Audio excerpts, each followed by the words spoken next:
semuanya, alhamdulillah hari ini kita bisa berkumpul dalam acara tebar kebahagiaan dengan silaturahmi untuk meraih berkah Ramadan. Semoga kita semua dalam kondisi sehat walafiat, dimudahkan segala urusan dan tentunya kebahagiaan dunia akhirat menyertai kita semuanya. Amin. Oke, sebelum saya mulai, saya pengen tahu apa kabar Bapak Ibu semuanya?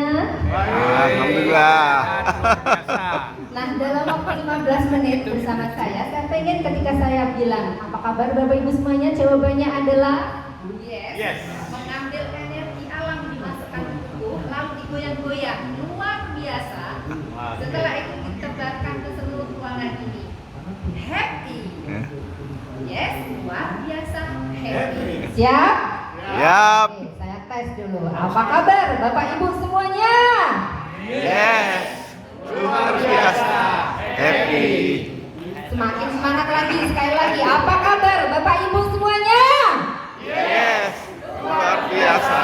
Happy. Oke, aplaus dong untuk kita semuanya. Bapak Ibu, kita dilahirkan di dunia, diciptakan oleh Allah Jalla Jalaluhu menjadi orang yang sangat beragam.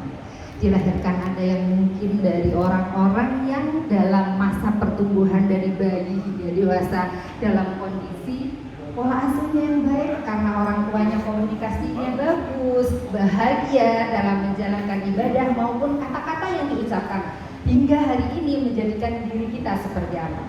Tapi ada juga loh orang yang dibesarkan oleh keluarga yang mungkin sering komunikasinya tidak menyenangkan, enggak happy, yang pada akhirnya ketika dewasa bahkan diri kita mungkin Bapak Ibu yang ada di ruangan ini sudah berumur di atas 40 sering mengalami masalah-masalah yang enggak menyenangkan, antara lain emosi, sering marah, sering takut, sering sedih, ngerasa bersalah, hingga ada masalah-masalah psikologi yang pada akhirnya tidak memberdayakan.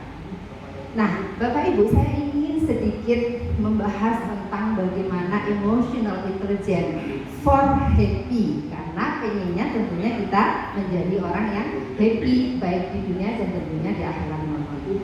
Oke, Bapak Ibu, pernahkah Bapak Ibu merasa bahwa aku ini ya sudah umurnya di atas 40 tapi kok yang sering merasa sedih mungkin, sering merasa gampang marah mungkin, sering merasa juga galau gak jelas. Ada yang pernah merasakan seperti itu? Ada.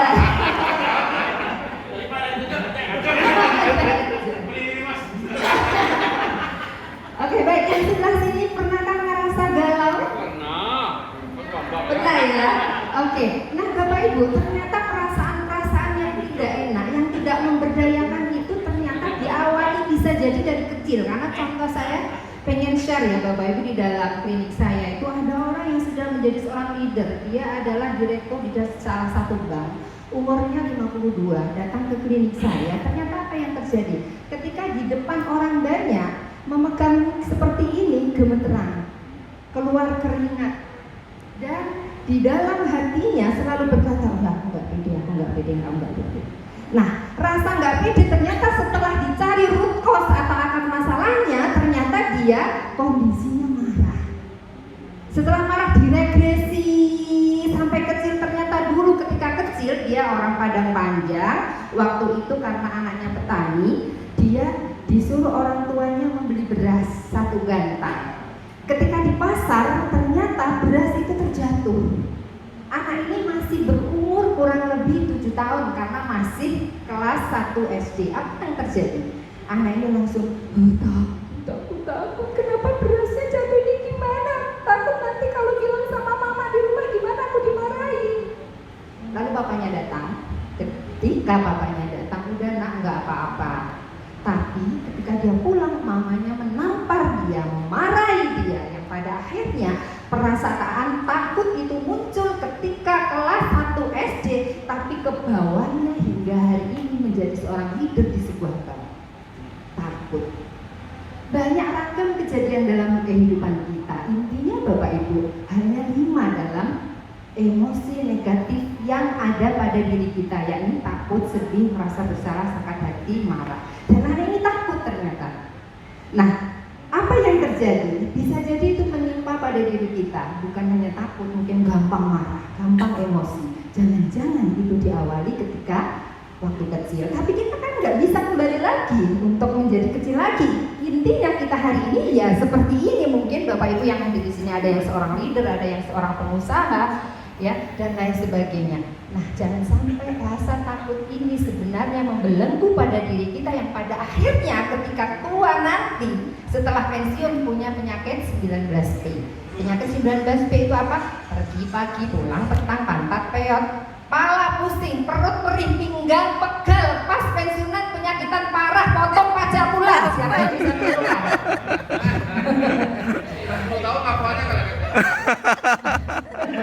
Jangan sampai punya penyakitan 19P.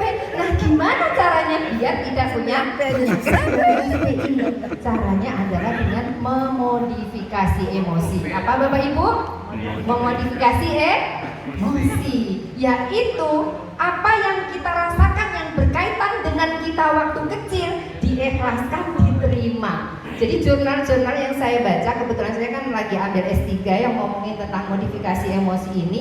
Jurnal-jurnal mengatakan bahwa segala sesuatu yang kita rasakan di masa lalu yang pada akhirnya ke bawah tanpa kita sadari hari ini, diawali oleh nomor satu adalah acceptance. Terima dulu.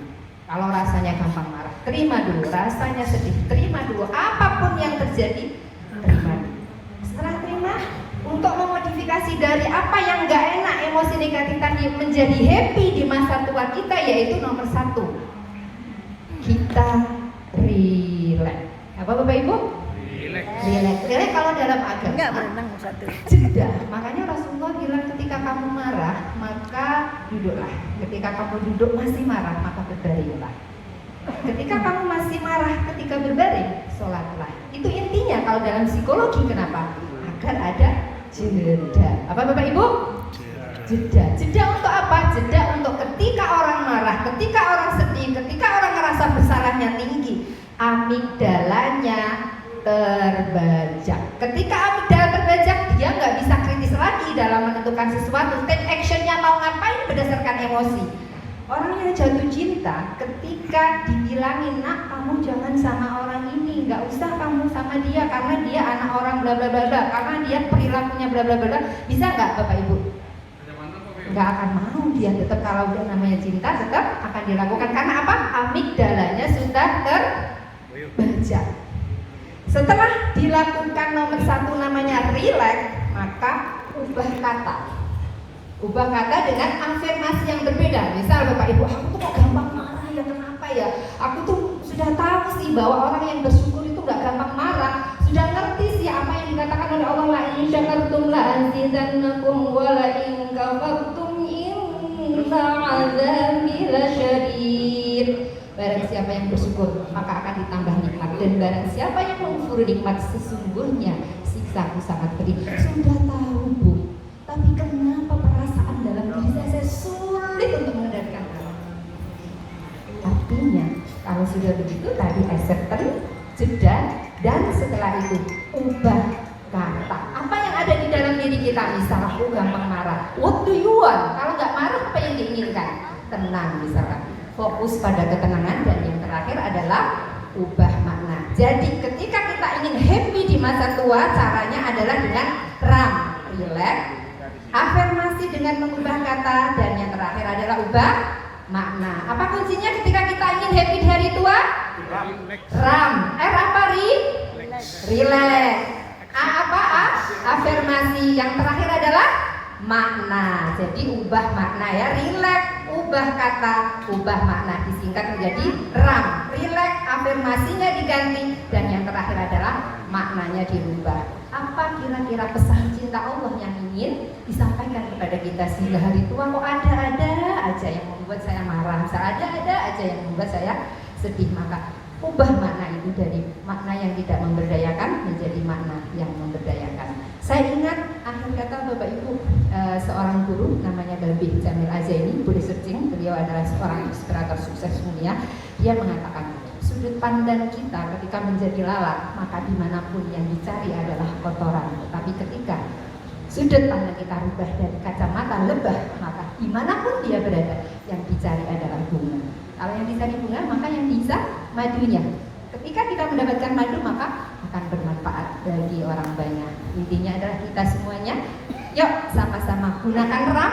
Dan yang terakhir adalah buatlah cara pandang hidup kita dari kacamata lebah, agar hidup kita semakin happy, semakin sukses, dan semakin mulia.